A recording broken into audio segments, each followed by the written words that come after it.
This video is going to be on how to install a supply line to your refrigerator to supply it with water so that you can get your ice and water out of your refrigerator.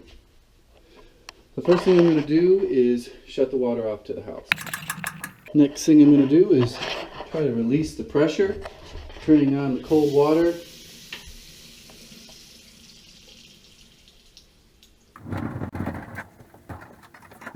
With this installation, I got a little bit lucky as I do have a copper pipe stubbed up in the floor. If you don't have water behind your refrigerator already, there's a couple different ways you can get it. You can, if you have a crawl space or a basement, you can go drill a hole through the floor and run your hose or your tubing to any cold water pipe. It can be 3/4, can be 1/2 inch. Sometimes if you have your refrigerator on the same wall that your sink base is on, or your sink, you can drill a hole through the back of the cabinets and get down into the water supplies under the sink. I've done it many different ways.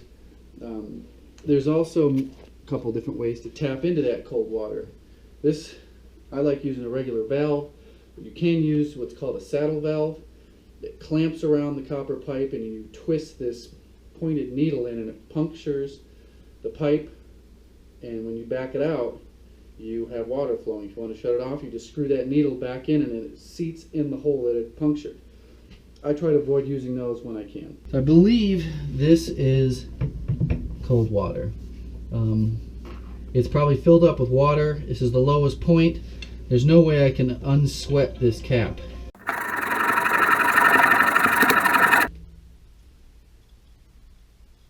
A little bit of water. Now, because this is the lowest spot in the house for water, even though I have the water shut off and the other drains or the cold water on in the sinks, that water that's up higher still has to have some place to go. But got it all taken care of here.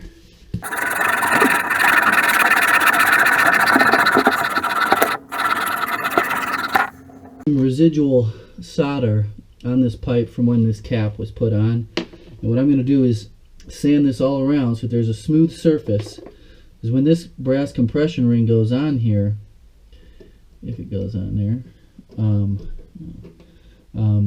it needs to be able to mate up with a smooth surface all the way around. If there's a bunch of ridges in there, it's possible that water could slip by.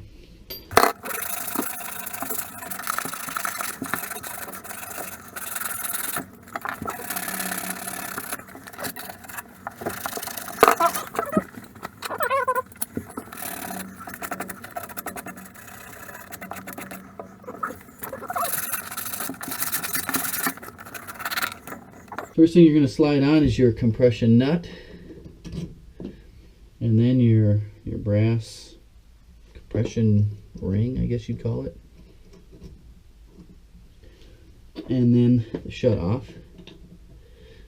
Push the shut off all the way down, and then start tightening this down.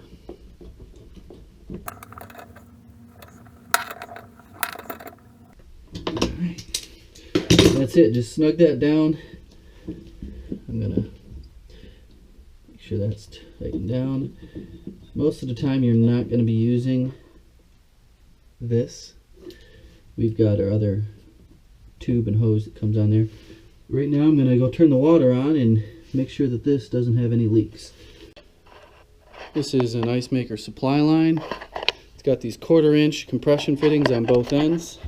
These are compression fittings. There's a little rubber seal in there, and that's what makes the connection watertight. No need for any Teflon tape.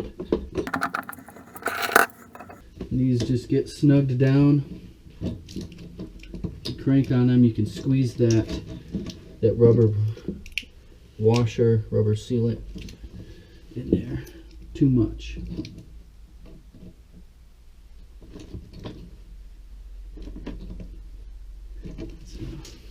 Since this water supply has never been used, water's never flown through it, It's possible there's some particles in there that I don't want to go into the refrigerator. So what I'm going to do is turn this on, full blast.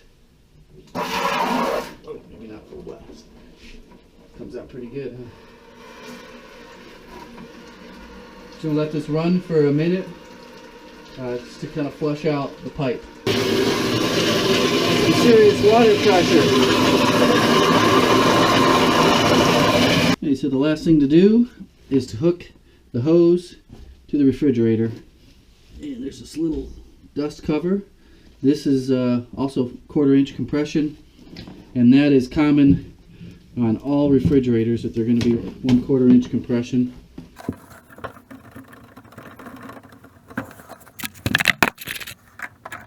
And you don't want to over tighten this, just enough to make the seal. You don't want that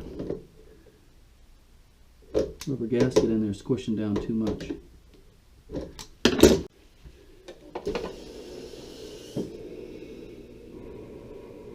If this is your first time using your refrigerator water, whoa, look at that.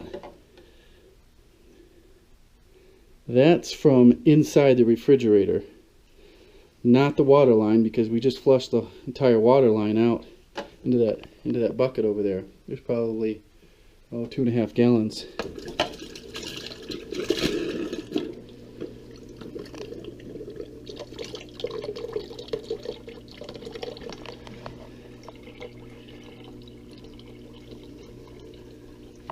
Anybody want a drink? Yuck.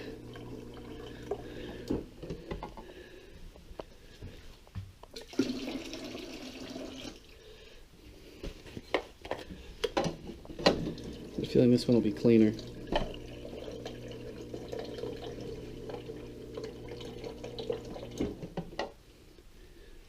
That looks much better.